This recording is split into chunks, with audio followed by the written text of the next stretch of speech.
अस्सलाम वालेकुम जी। वालेकुम सलाम सर, की हाल है जी? अल्लाह दा शुक्र अल्हम्दुलिल्लाह जी।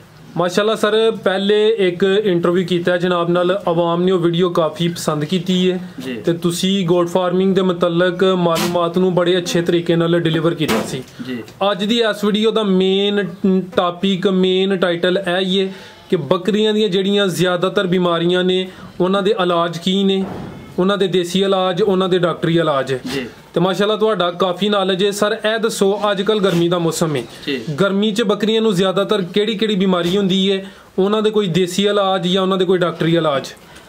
सब तो पहला तो ये कि गर्मी स्टार्ट होने तो जिस तरह गंदम की कटाई होंदी है, गंदम की कटाई तो पहला ETB जी है वैक्सीनेशन प्रॉपर जी है ये सरकारी हॉस्पिटल तो होंगी है, जिन्होंने असीं अंटड़ियां जहर कहने हैं। एक जानलेवा बीमारी है तो सब तो ज़्यादा जानवरों पर हमलावर होंगी है। एक तो मौसम चेंज हो रहा है, दूसरा फौरन इन्हों की खुराक चेंज हो रही है।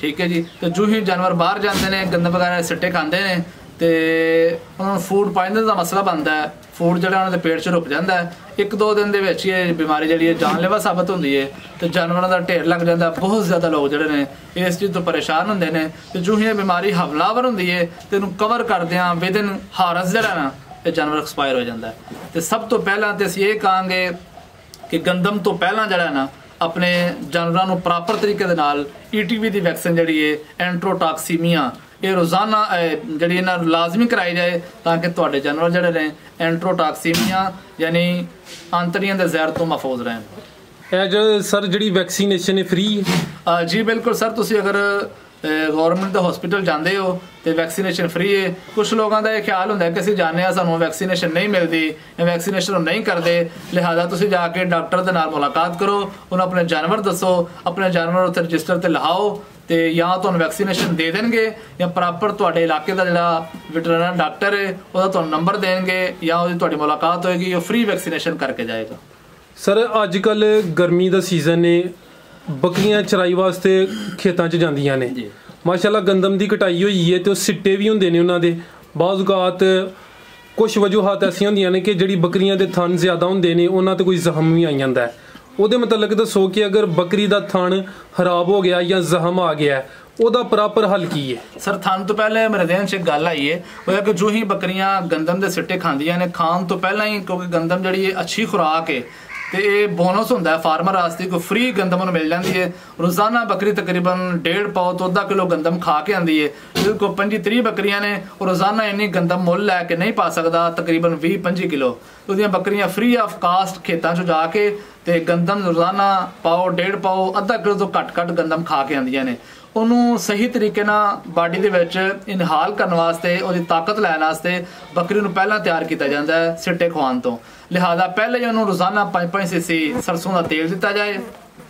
उस तो बाद सर उसका मेदे वास्ते जरा ना उन्होंने ठंडक पहुँचाने वास्ते रोज़ाना जो ही तुहाडियां बकरियां सिट्टे खान वास्ते जान 10 तो 12-1 के दरम्यान जरा उन्होंने बेसन ते शक्कर वाला पानी पिलाया जाए ताकि उन्होंने जरा बाडी के अंदर मेदे के अंदर तजाबियत है उसका लैवल लो होवे तो बकरियां अच्छे तरीके नाल चराई करन तो जी गंदम खा के उन्होंने हजम होवे, हजम करके तो उन्होंने बाडी नूं ताकत मिले। बहुत ज़्यादा जानवर 2-4 दिन गंदम खाते हैं, उत्थे जाके फिर दरख्तों थले बह जाते हैं तो फार्मर परेशान होंदा है कि जानवर बीमार है या गंदम नहीं खा रहा।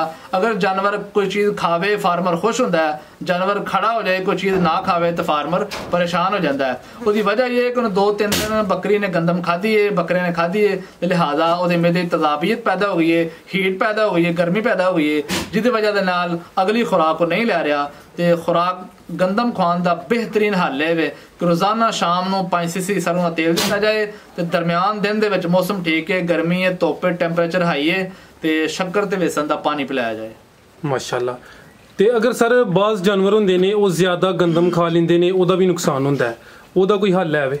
सर पहली गल है ज़्यादा गंदम अगर उन्हें खाधी है तो हजम का मसला बनेगा कि जानवर रुक जाएगा।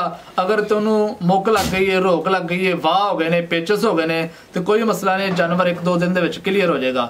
अगर जानवर नूं पेट फुल गया, जानवर रुक गया, खा पी नहीं रहा तो सर फौरन उन्होंने जरा ना 30 सीसी सरों का तेल दिता जाए। ठीक है, उसदे नाल 1 चम्मच मिठा सोडा दिता जाए। तकरीबन 3 घंटे तो बाद सब तो पहला उन्होंने फौरन सरसों का तेल जरा दिता जाए। कालकोरेक्स सिरप जड़ा है वो लिया के 30 तो 40 सीसी जड़ा है 10 सीसी पानी मिला के ਉਹਨੂੰ ਦਿੱਤਾ ਜਾਏ ਇਨਸ਼ਾਅੱਲਾ। ਉਹਨੂੰ ਖੁਰਾਕ ਤੋਂ ਰੋਕ ਦਿੱਤਾ ਜਾਏ, ਕੋਈ ਖੁਰਾਕ ਉਹਨੂੰ ਨਾ ਦਿੱਤੀ ਜਾਏ। ਪਾਣੀ ਬਹੁਤ ਘੱਟ ਪਿਲਾਇਆ ਜਾਏ, 3-4-5 ਘੰਟੇ ਤੋਂ ਬਾਅਦ ਥੋੜਾ ਥੋੜਾ ਕਰਕੇ ਪਾਣੀ ਪਿਲਾਇਆ ਜਾਏ ਤੇ 4-5 ਘੰਟੇ ਤੋਂ ਬਾਅਦ ਉਹਨੂੰ ਮਿੱਠਾ ਸੋਡਾ ਜਿਹੜਾ ਹੈ ਉਹ ਪਾਣੀ 'ਚ ਇਸਤੇਮਾਲ ਕਰਕੇ ਪਾਣੀ 'ਚ ਪਾ ਕੇ ਹੱਲ ਕਰਕੇ ਦਿੱਤਾ ਜਾਏ। ਉਸ ਤੋਂ ਬਾਅਦ ਅਗਰ ਇਹ ਨਹੀਂ ਦੇਣਾ ਤੇ ਆਲਵੀ ਜਸ ਪਾਊਡਰ ਹਾਜ਼ਮਿਆਂ ਤੇ ਬਹੁਤ ਅੱਛੀ ਚੀਜ਼ ਹੈ। ਇਹ ਤੁਹਾਨੂੰ ਤਕਰੀਬਨ ਦੁਕਾਨ ਤੋਂ ਹਰ ਜਾਨਵਰਾਂ ਦੇ ਸਟੋਰ ਤੋਂ ਬਾਸਾਨੀ ਮਿਲ ਜਾਏਗਾ। ਇੱਕ ਪੈਕਟ ਲੈ ਕੇ ਉਹਦੇ 4 ਹਿੱਸੇ ਕਰਨੇ ਨੇ ਤੇ 4 ਟਾਈਮ ਉਹਨੂੰ ਦੇਣਾ ਹੈ ਤੇ ਇਨਸ਼ਾਅੱਲਾ ਜਾਨਵਰ ਦੀ ਸਾਰੀ ਖੁਰਾਕ ਖਤਮ ਹੋ ਜਾਏਗੀ। ਮਾਸ਼ਾਅੱਲਾ ਸਰ, ਗੰਦਮ ਦੇ ਤੇ ਕਾਫੀ ਜ਼ਿਆਦਾ ਫਵਾਇਦ ਨੇ। ਇਹ ਕੁਝ ਦੋਸਤ ਕਹਿੰਦੇ ਨੇ ਕਿ ਜਿਹੜੀ ਬੱਕਰੀ ਹੀਟ ਵਿੱਚ ਨਹੀਂ ਹੁੰਦੀ ਉਹਨੂੰ ਗੰਦਮ ਦੇਣੀ ਚਾਹੀਦੀ ਹੈ, ਲੇਕਿਨ ਇੱਕ ਭਾਈ ਦਾ ਸਵਾਲ ਹੈ ਕਿ ਗੰਦਮ ਵੀ ਦਿੱਤੀ ਹੈ ਫਿਰ ਵੀ ਬੱਕਰੀ ਹੀਟ ਵਿੱਚ ਨਹੀਂ ਆਈ। ਇਸ ਤੋਂ ਗੰਦਮ ਤੋਂ ਇਲਾਵਾ ਫਿਰ ਉਹਨੂੰ ਕੀ ਦਿੱਤਾ ਜਾਏ ਕਿ ਬੱਕਰੀ ਹੀਟ ਵਿੱਚ ਆਈਏ? ਸਰ ਪਹਿਲੀ ਸਭ ਤੋਂ ਗੱਲ ਇਹ ਵੇ, ਪਹਿਲਾ ਸਭ ਤੋਂ ਫਸਟ ਜਵਾਬ ਇਹ ਵੇ, ਅਗਰ ਇਹਦੀ ਨੰਬਰਿੰਗ ਕੀਤੀ ਜਾਏ ਤੇ ਪਹਿਲਾ ਨੰਬਰ ਇਹ ਵੇ ਕਿ ਬੱਕਰੀ ਦੇ ਕੋਲ ਤੁਹਾਡਾ ਬਰੀਡਰ ਹੋਣਾ ਚਾਹੀਦਾ। ਅਗਰ ਤੁਹਾਡਾ ਬਰੀਡਰ ਹੀ ਨਹੀਂ, ਤੁਸੀਂ ਬਹੁਤ ਜ਼ਿਆਦਾ ਫਾਰਮੂਲੇ ਦੇ ਰਹੇ ਹੋ ਤੇ ਕੁਝ ਫਾਰਮੂਲੇ ਕਾਰਗਰ ਸਾਬਤ ਹੋਣਗੇ। ਅਗਰ ਤੁਹਾਡੇ ਕੋਲ ਬਰੀਡਰ ਮੌਜੂਦ ਹੈ ਤਾਂ ਖੁਦ ਹੀ ਕੋਸ਼ਿਸ਼ ਕਰੇਗਾ, ਬੱਕਰੀ ਦੇ ਚਾਂਸ ਇਹ ਨੇ ਕਿ 80% ਬੱਕਰੀ ਹੀਟ ਤੇ ਆ ਜਾਏਗੀ। ਬਰੀਡਰ ਬਾਰ-ਬਾਰ ਉਹਨੂੰ ਤੰਗ ਕਰੇਗਾ, ਬਾਰ-ਬਾਰ ਛੇੜੇਗਾ, ਲਿਆਦਾ ਬੱਕਰੀ ਹੀਟ ਚ ਆਉਣਾ ਸ਼ੁਰੂ ਹੋ ਜਾਏਗੀ। ਠੀਕ ਹੈ ਜੀ, ਉਹਦੇ ਹਾਰਮੋਨਸ ਜਿਹੜੇ ਨੂੰ ਕੰਮ ਕਰਨਗੇ ਤੇ ਬੱਕਰੀ ਹੀਟ ਚ ਆ ਜਾਏਗੀ। ਅਗਰ ਇਹ ਕੀਤਿਆਂ ਵੀ ਬਰੀਡਰ ਕੋਲ ਹੈ ਵੇ ਤੇ ਬੱਕਰੀ ਹੀਟ ਵਿੱਚ ਨਹੀਂ ਆ ਰਹੀ ਤੇ ਫਿਰ ਬਿਹਤਰੀਨ ਤਰੀਕਾ ਹੈ ਵੇ ਕਿ ਉਹਨੂੰ ਥੋੜੀ ਗਰਮ ਖੁਰਾਕ ਦਿੱਤੀ ਜਾਏ, ਜਿਸ ਤਰ੍ਹਾਂ ਗੰਦਮ ਹੈ, ਉਸ ਤੋਂ ਬਾਅਦ ਮਸੂਰ ਦੀ ਦਾਲ ਹੈ, ਇਹ ਤਕਰੀਬਨ ਮਿਕਸਚਰ ਬਣਾ ਕੇ ਉਹਨੂੰ ਦਿੱਤਾ ਜਾਏ ਤੇ ਸਫੇਦ ਨਮਕ ਦਾ ਢੇਲਾ ਜਿਹੜਾ ਹੈ ਉਹ ਖੁਰਲੇ 'ਚ ਮੌਜੂਦ ਹੋਣਾ ਚਾਹੀਦਾ ਹੈ। ਉਹਦੇ ਨਾਲ ਵੀ ਬੱਕਰੀਆਂ ਹੀਟ 'ਚ ਆਉਂਦੀਆਂ ਨੇ। ਅਗਰ ਇਹ ਕਰਕੇ ਵੀ ਬੱਕਰੀ ਹੀਟ 'ਚ ਨਹੀਂ ਆ ਰਹੀ ਤੇ ਸਾਈਕਲੋਮੇਟ ਇੰਜੈਕਸ਼ਨ ਜਿਹੜਾ ਹੈ ਉਹ ਵੱਡੀ ਬੱਕਰੀ ਨੂੰ ਤਕਰੀਬਨ 1.5 cc, ਛੋਟੀ ਬੱਕਰੀ ਨੂੰ 1 cc ਜ਼ੇਰੇ ਜਿਲਦ ਲਾਇਆ ਜਾਏ ਤੇ ਕੁਝ ਦਿਨਾਂ ਦੇ ਅੰਦਰ ਹੀ ਬੱਕਰੀ ਜਿਹੜੀ ਇਹ ਹੀਟ 'ਚ ਆ ਜਾਏਗੀ। ਤੇ ਸਰ ਜਿਹੜੀ ਬੱਕਰੀ ਬਾਰ-ਬਾਰ ਫਿਰ ਜਾਂਦੀ ਹੈ ਉਹਦਾ ਕੋਈ ਹੱਲ ਹੈ? ਸਰ ਜਿਹੜੀ ਬੱਕਰੀ ਬਾਰ-ਬਾਰ ਫਿਰ ਜਾਂਦੀ ਹੈ ਉਹਨੂੰ ਇਹ ਵੇਖਣਾ ਚਾਹੀਦਾ ਹੈ ਕਿ ਅਗਰ ਤੇ ਬਰੀਡਰ ਬਾਰ-ਬਾਰ ਉਹਨੂੰ ਤੰਗ ਕਰ ਰਿਹਾ ਤਾਂ ਵੀ ਬੱਕਰੀ ਫਿਰ ਜਾਏਗੀ। ਅਗਰ ਬੱਕਰੀ ਬਹੁਤ ਜਲਦ ਕ੍ਰਾਸ ਹੋ ਗਈ ਹੈ, ਸੂਣ ਤੋਂ 15-20 ਦਿਨ ਤੋਂ ਬਾਅਦ ਕ੍ਰਾਸ ਹੋ ਗਈ ਹੈ, 2-3 ਦਫਾ ਐਸਾ ਹੀ ਹੋਇਆ, ਬੱਕਰੀ ਜਿਹੜੀ ਉਹ ਰਿਪੀਟ ਹੋ ਜਾਏਗੀ, ਜਾਂ ਬੱਕਰੀ ਬਹੁਤ ਜ਼ਿਆਦਾ ਕਮਜ਼ੋਰ ਹੈ ਤੇ ਰਿਪੀਟ ਹੋ ਜਾਏਗੀ। ਅਗਰ ਬੱਕਰੀ ਬਾਰ-ਬਾਰ ਰਿਪੀਟ ਹੋ ਰਹੀ ਹੈ ਤਾਂ ਉਹਦੀ 1-2 ਹੀਟ ਜਿਹੜੀ ਉਹ ਕੈਂਸਲ ਕੀਤੀ ਜਾਏ, ਰੋਕ ਦਿੱਤੀ ਜਾਏ। ਹੀਟ ਚਾਵੇ ਤਾਂ ਬੱਕਰੀ ਨੂੰ ਜਿਹੜਾ ਕ੍ਰਾਸ ਨਾ ਕਰਵਾਇਆ ਜਾਏ, ਉਸ ਤੋਂ ਬਾਅਦ ਜਿਹੜਾ ਉਹਦਾ ਇਲਾਜ ਕੀਤਾ ਜਾਏ। ਦੇਸੀ ਇਲਾਜ ਤੋਂ ਮੁਰਾਦ ਹੈ ਅਗਰ ਗਰਮੀ ਦਾ ਮੌਸਮ ਹੈ ਤਾਂ ਉਹਨੂੰ ਅੱਧ ਪਾਉ ਦਹੀਂ ਤੇ 20 cc ਜਿਹੜਾ ਹੈ ਸਰੋਂ ਦਾ ਤੇਲ ਤੇ 2 ਚਮਚ ਸ਼ੱਕਰ ਦੇ ਮਿਲਾ ਕੇ ਉਹਨੂੰ ਹਫਤੇ 2 ਦਫਾ ਦਿੱਤੇ ਜਾਣ। ਉਸ ਤੋਂ ਬਾਅਦ ਤੀਸਰੀ ਹੀਟ ਤੇ ਉਹਨੂੰ ਜਿਹੜਾ ਕ੍ਰਾਸ ਕਰਾਇਆ ਜਾਏ।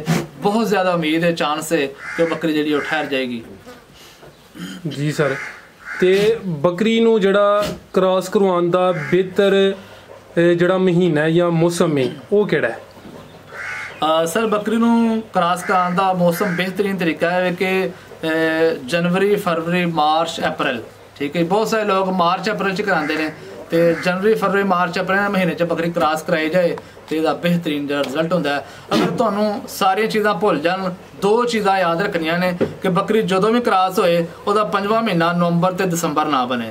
ਤੇ ਸੂਣ ਦਾ ਡਿਲੀਵਰੀ ਕਰਨ ਦਾ ਜਿਹੜਾ ਮਹੀਨਾ ਹੈ ਨਵੰਬਰ ਦਸੰਬਰ ਨਹੀਂ ਬਣਦਾ। ਤੁਸੀਂ ਅੱਛੇ ਤਰੀਕੇ ਨਾਲ ਬੱਕਰੀ ਨੂੰ ਕ੍ਰਾਸ ਕਰੋ ਔਰ ਤੇ ਮਿਹਨਤ ਕਰੋ, ਉਹਦੇ ਬੱਚੇ ਵੀ ਬਚਣਗੇ ਤੇ ਬੱਕਰੀ ਆਰਡਰ ਵੀ ਅੱਛਾ ਤਿਆਰ ਕਰੇਗੀ।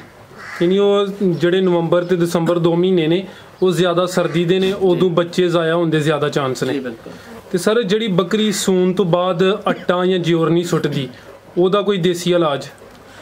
ਸਰ ਅਗਰ ਤੇ ਬੱਕਰੀ ਸੂਈ ਹੈ ਤੇ ਉਹਨੇ ਜੋਰ ਨਹੀਂ ਸੁੱਟੀ ਤੇ ਉਹਨੂੰ ਸਾਰੇ 4 ਜਾਂ 5 ਗੋਲੀਆਂ ਡਿਸਪਰਿਨ ਦੀਆਂ ਫੌਰਨ ਹੀ ਪਾਣੀ 'ਚ ਹੱਲ ਕਰਕੇ ਦਿੱਤੀਆਂ ਜਾਣ ਤਾਂ ਇਨਸ਼ਾਅੱਲਾ ਬਹੁਤ ਜਲਦ ਜੋਰ ਸੁੱਟ ਦੇਗੀ। ਅਗਰ ਫਿਰ ਵੀ ਉਹਨੇ ਜੋਰ ਨਹੀਂ ਸੁੱਟੀ ਤੇ ਜ਼ਿਆਦਾ ਪਰੇਸ਼ਾਨੀ ਵਾਲੀ ਕੋਈ ਗੱਲ ਨਹੀਂ ਹੈ। ਅਗਰ ਜੋਰ ਨਾ ਵੀ ਸੁੱਟੇ ਤੇ ਬੱਕਰੀ ਦੀ ਬਾਡੀ ਤੇ ਬਹੁਤ ਜ਼ਿਆਦਾ ਅਸਰ ਨਹੀਂ ਹੁੰਦਾ, ਜਿਹਦੇ ਤੇ ਲੋਕ ਬਹੁਤ ਜ਼ਿਆਦਾ ਪਰੇਸ਼ਾਨ ਹੋ ਕੇ ਤੇ ਬਹੁਤ ਜ਼ਿਆਦਾ ਇੰਜੈਕਸ਼ਨ ਵਗੈਰਾ ਮੈਡੀਸਨ ਦਿੰਦੇ ਨੇ, ਜਿਹਦੇ ਨਾਲ ਜੋਰ ਤੇ ਨਹੀਂ ਸੁੱਟਦੀ ਲੇਕਿਨ ਬੱਕਰੀ ਖਰਾਬ ਹੋ ਜਾਂਦੀ ਹੈ। ਤੇ ਲਿਹਾਜ਼ਾ ਐਸਾ ਨਹੀਂ ਕਰਨਾ ਚਾਹੀਦਾ। ਉਹਨੂੰ ਗੁੜ ਜਵਾਇਨ ਥੋੜੀ ਜਿਹੀ ਦਿਓ, ਦੇਸੀ ਤਰੀਕਾ ਹੈ ਗੁੜ ਜਵਾਇਨ ਜਿਹੜੀ ਹੈ ਉਹ ਥੋੜੀ ਜਿਹੀ ਅਗਰ ਇਸਤੇਮਾਲ ਕਰਾਈ ਜਾਏ ਤੇ 2-3 ਘੰਟੇ ਤੋਂ ਬਾਅਦ ਉਹ ਜੋਰ ਸੁੱਟ ਦੇਗੀ। ਦੂਸਰੀ ਜਿਹੜੀ ਬੱਕਰੀ ਸਰਦੀਆਂ 'ਚ ਸੂ ਰਹੀ ਹੈ ਉਹਨੂੰ ਤੁਸੀਂ 1 ਮਹੀਨਾ ਪਹਿਲਾਂ ਹੀ ਜਿਹੜਾ ਨਾ ਉਹ ਦੇਸੀ ਘੀ ਇਸਤੇਮਾਲ ਕਰਾਓ ਤੇ ਬੱਕਰੀ ਜਿਹੜੀ ਹੈ ਉਹ ਬੱਚੇ ਡਿਲੀਵਰ ਕਰਨ ਤੋਂ ਫੌਰਨ ਕੁਝ ਮਿੰਟ ਬਾਅਦ ਜਿਹੜੀ ਜੋਰ ਜਿਹੜੀ ਸੁੱਟ ਦੇਗੀ। ਸਰ ਬਾਜ਼ ਔਕਾਤ ਇੰਜ ਹੁੰਦਾ ਹੈ ਕਿ ਕੁਝ ਬੱਕਰੀਆਂ ਬੱਚੇ ਜ਼ਿਆਦਾ ਦਿੰਦੀਆਂ ਨੇ ਜੀ, ਫਿਰ ਉਸ ਹਿਸਾਬ ਨਾਲ ਦੁੱਧ ਨਹੀਂ ਦਿੰਦੀਆਂ, ਫਿਰ ਉਹ ਬੱਚੇ ਪਾਲਣਾ ਮੁਸ਼ਕਿਲ ਹੋ ਜਾਂਦਾ ਹੈ। ਫਿਰ ਬੱਕਰੀ ਨੂੰ ਕੀ ਦਿੱਤਾ ਜਾਏ ਉਹ ਦੁੱਧ ਜ਼ਿਆਦਾ ਦੇ ਜਾਂ ਦਾ ਕੋਈ ਦੂਸਰਾ ਹੱਲ ਹੈ? ਸਰ ਪਹਿਲਾਂ ਤੇ ਇਹ ਕਿ ਤੁਸੀਂ ਬੱਕਰੀ ਤਿਆਰ ਕੀਤੀ ਹੈ, ਉਹਨੂੰ ਖੁਰਾਕ ਅੱਛੀ ਦਿੱਤੀ ਹੈ, ਬੱਕਰੀ ਤੁਹਾਡੀ ਬਾਡੀ ਦੇ ਲਿਹਾਜ਼ ਨਾਲ, ਹਵਾਨੇ ਦੇ ਲਿਹਾਜ਼ ਨਾਲ, ਦੁੱਧ ਦੇ ਲਿਹਾਜ਼ ਨਾਲ ਤਿਆਰ ਹੈ, ਉਹਨੂੰ ਦੁੱਧ ਦਾ ਕੋਈ ਮਸਲਾ ਨਹੀਂ।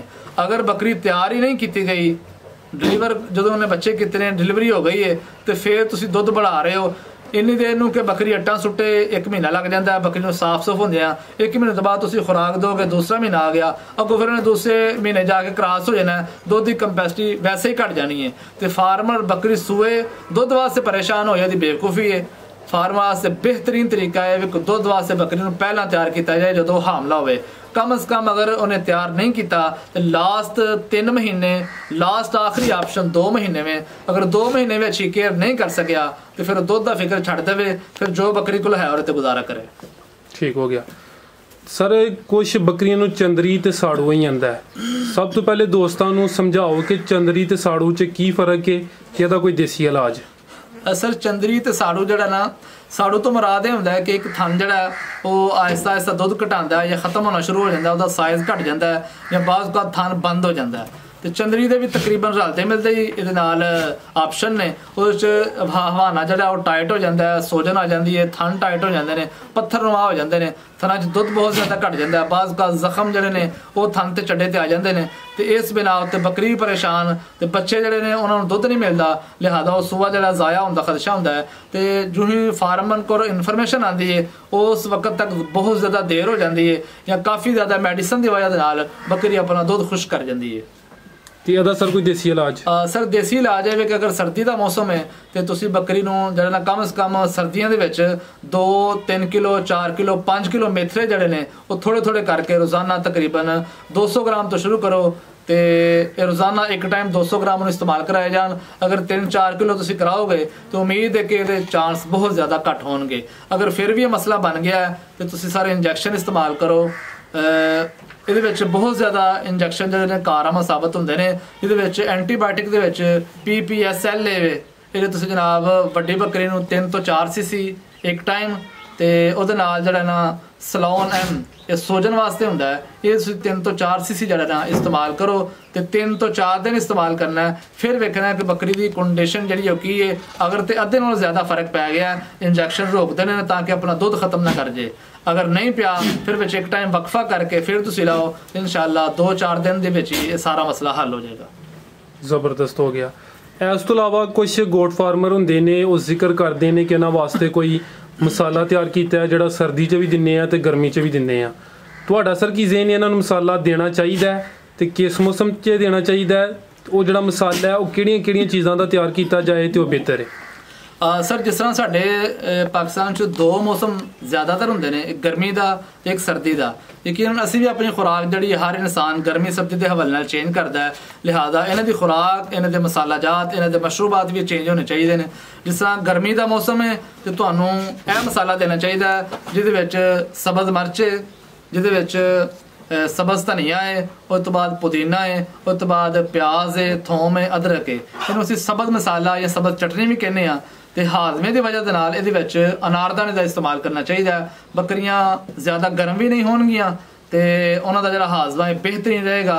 ਉਹਨਾਂ ਨੂੰ ਆਮ ਪੇਟ ਦੀਆਂ ਬਿਮਾਰੀਆਂ ਜਾਂ ਪੇਟ ਦੇ ਮਸਾਇਲ ਦਾ ਵੀ ਜ਼ਿਆਦਾਤਰ ਸਾਹਮਣਾ ਨਹੀਂ ਕਰਨਾ ਪਏਗਾ। ਅਗਰ ਸਰ ਮੌਸਮ ਗਰਮੀ ਦਾ ਹੋਵੇ ਤੇ ਗਰਮੀ ਦੇ ਮੌਸਮ ਦੇ ਵਿੱਚ ਇਹ ਮਸਾਲਾ ਦੇਣਾ ਚਾਹੀਦਾ। ਅਗਰ ਸਰਦੀ ਦਾ ਮੌਸਮ ਹੋਵੇ ਤਾਂ ਸਰਦੀ ਦੇ ਮੌਸਮ ਦੇ ਵਿੱਚ ਕਾਲਾ ਨਮਕ, ਸਫੇਦ ਨਮਕ, ਉਹਦੇ ਵਿੱਚ ਮੋਟੀ ਇਲਾਇਚੀ, ਕੌੜਤੁਮਾ, ਕਾਲੀ ਜ਼ੀਰੀ, ਅਜਵਾਇਨ, ਸੌਂਫ, ਇਹਨਾਂ ਸਾਰੀਆਂ ਚੀਜ਼ਾਂ ਨੂੰ ਹਮ ਵਜ਼ਨ ਲੈ ਕੇ ਤੇ ਦਲਾ ਕੇ ਪਿਸਵਾ ਕੇ ਰੱਖ ਲੈਣਾ ਚਾਹੀਦਾ ਹੈ। ਤੇ ਹਫਤੇ 'ਚ ਜਿਹੜੇ ਦਿਨ ਤੁਹਾਨੂੰ ਛੁੱਟੀ ਹੋਵੇ, ਤੁਹਾਡਾ ਜ਼ਿਹਨ ਹੋਵੇ ਕਿ ਇਹ ਦਿਨ ਅਸੀਂ ਇਹ ਕੰਮ ਕਰਨਾ ਹੈ ਜਾਂ ਤੁਹਾਡੇ ਕੋਲ ਟਾਈਮ ਹੋਵੇ, ਉਹ ਦਿਨ ਫਿਕਸ ਕਰ ਲਓ ਤਾਂ ਕਿ ਤੁਹਾਨੂੰ ਭੁੱਲੇ ਨਾ। ਮਿਸਾਲ ਤੌਰ 'ਤੇ ਇੱਕ ਬੰਦਾ ਜੁਮੇ ਵਾਲੇ ਦਿਨ ਦੇ ਰਿਹਾ ਤੇ ਹਰ ਜੁਮੇ ਇੱਕ ਚਮਚ ਜਿਹੜਾ ਮਸਾਲਾ ਹੈ ਉਹ ਸਾਰੀਆਂ ਬੱਕਰੀਆਂ ਨੂੰ ਦੇ ਤਾਂ ਕਿ ਉਹਨਾਂ ਦਾ ਹਾਜ਼ਮਾ ਜਿਹੜਾ ਉਹ ਬਿਹਤਰੀਨ ਰਹੇ। ਮਾਸ਼ਾਅੱਲਾ ਸਰ, ਬੜੀਆਂ ਸੋਹਣੀਆਂ ਤੇ ਕੀਮਤੀ ਗੱਲਾਂ ਦੱਸੀਆਂ ਨੇ। ਅੱਜ ਕੱਲ੍ਹ ਕੁਝ ਦੋਸਤਾਂ ਨੇ ਵੱਡੀ ਈਦ ਵਾਸਤੇ ਬੱਕਰੇ ਖਰੀਦੇ ਨੇ ਤੇ ਉਹਨਾਂ ਨੂੰ ਤਿਆਰ ਕਰਨਾ ਚਾਹੁੰਦੇ ਨੇ ਤੇ ਕੁਝ ਦੋਸਤ ਸਵਾਲ ਕਰਦੇ ਨੇ ਕਿ ਸਰ ਸਾਡੇ ਜਾਨਵਰ ਵਜ਼ਨ ਨਹੀਂ ਵਧਾਉਂਦੇ, ਉਹਦੀ ਕੀ ਵਜ੍ਹਾ ਹੈ ਤੇ ਉਹਨਾਂ ਨੂੰ ਕਿਸ ਕਿਸਮ ਦੀ ਖੁਰਾਕ ਦਿੱਤੀ ਜਾਏ ਕਿ ਉਹ ਵਜ਼ਨ ਵਧਾਉਣ? ਸਰ ਇਹ ਟਾਪਿਕ ਤੇ ਬਹੁਤ ਲੈਂਥੀ ਹੈ ਲੇਕਿਨ ਮੈਂ ਸ਼ਾਰਟ ਕਰਕੇ ਤੁਹਾਨੂੰ 2-4 ਜੁਮਲਿਆਂ ਦੇ ਵਿੱਚ ਦੱਸਣਾ। ਸਭ ਤੋਂ ਪਹਿਲਾਂ ਤੇ ਤੁਸੀਂ ਜਿਹੜੇ ਜਾਨਵਰ ਨੂੰ ਤਿਆਰ ਕਰਨਾ ਹੈ ਉਹ ਤੋਂ ਮੁਰਾਦ ਹੈ ਉਹਦਾ ਮਾਹੌਲ ਤਿਆਰ ਕਰੋ। ਉਹਦਾ ਮਾਹੌਲ ਤੁਸੀਂ ਤਿਆਰ ਕਰ ਲਿਆ, ਸਰਦੀ ਗਰਮੀ ਤੁਹਾਡੇ ਰੱਖਣ ਦਾ ਤਰੀਕਾ ਹੀ ਠੀਕ ਨਹੀਂ, ਤੁਹਾਡਾ ਪਾਣੀ ਠੀਕ ਨਹੀਂ, ਤੁਹਾਡੀ ਜਿਹੜੀ ਮੈਨੇਜਮੈਂਟ ਹੈ ਉਹ ਵੀ ਠੀਕ ਨਹੀਂ ਤੇ ਤੁਸੀਂ ਜਾਨਵਰ ਨੂੰ ਤਿਆਰ ਨਹੀਂ ਕਰ ਸਕਦੇ। ਜਾਨਵਰ ਨੂੰ ਤਿਆਰ ਕਰਨ ਤੋਂ ਪਹਿਲਾਂ ਦੋਂਦਾ ਜਾਨਵਰ ਹੈ ਉਹ ਖੱਸੀ ਹੋਣਾ ਚਾਹੀਦਾ ਬੱਕਰਾ।